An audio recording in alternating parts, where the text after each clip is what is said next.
Okay, so today in this video, we're going to finish off our test review, and we're going to do so by basically showing you how to do these 4-level questions. So what we're asking you to do for the 4-level on this test is to create your own problems. We're going to start you off with one side of the equation, and then you have to write the other side to basically show each of the 3 types of solutions.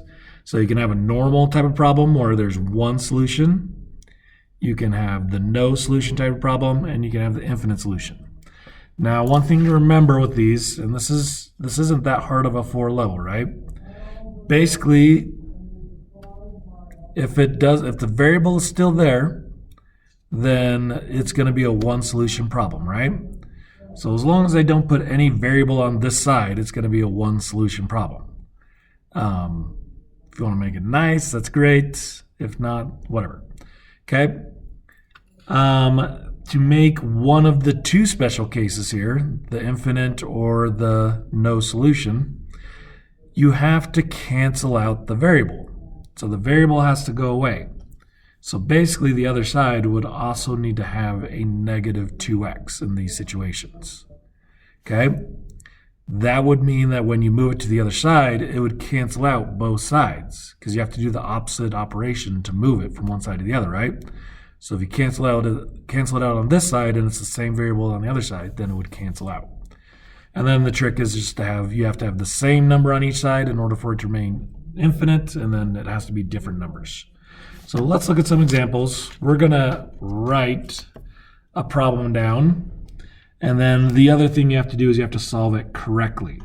So if you want to make a very complicated problem, more power to you. However, you are going to have to solve it as well. So if you make it super complicated, that's more work for you. But you are more than welcome to do so if you want. So I'm just going to do a very simple basic explanation here in the video.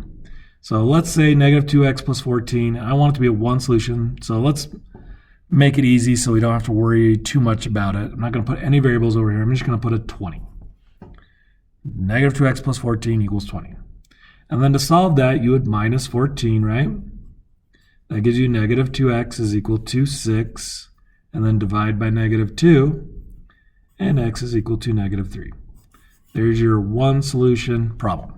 That's all you have to do. All you have to do.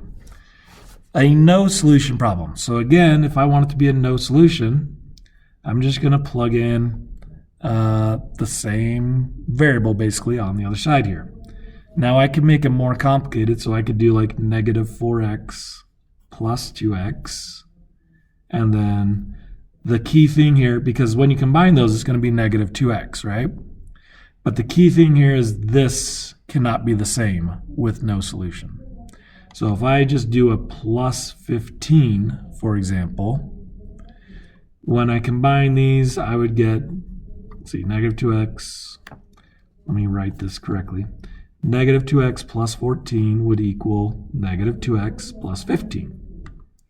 And then you would add 2x to move it, and it would cancel out, and you'd be left with 14 equals 15. Basically, that means no matter what you do, the x's, whatever you plug in for the x, you're always going to be left with 14 equals 15, because those x's are going to end up canceling out. So this is a no solution, right? And my lights just turned off. Dang it. Okay. So, and then the last problem is an infinite solution. So basically, in order to be an infinite solution, it just has to be the exact same equation on each side. It's probably the easiest one to do out of all of these, because you're basically just copying down this side to that side. And that's all you really have to do. Again, you can make it more complicated by like adding, like 5x and then taking away. But as long as it ends up coming down to negative 2x plus 14, that's what's going to make it an infinite solution. You can add some like terms in there, but again, it has to come down to negative 2x plus 14 in order for it to remain infinite. Because when you add 2x, it has to cancel out the x. And you have to be left with 14 equals 14, because that's what's on the starting side. Okay? That's what makes it an infinite solution. So, if you have any questions, again, ask your teachers. We're here to help. We want to help. Let us know how we can help, and we will definitely do that. Okay.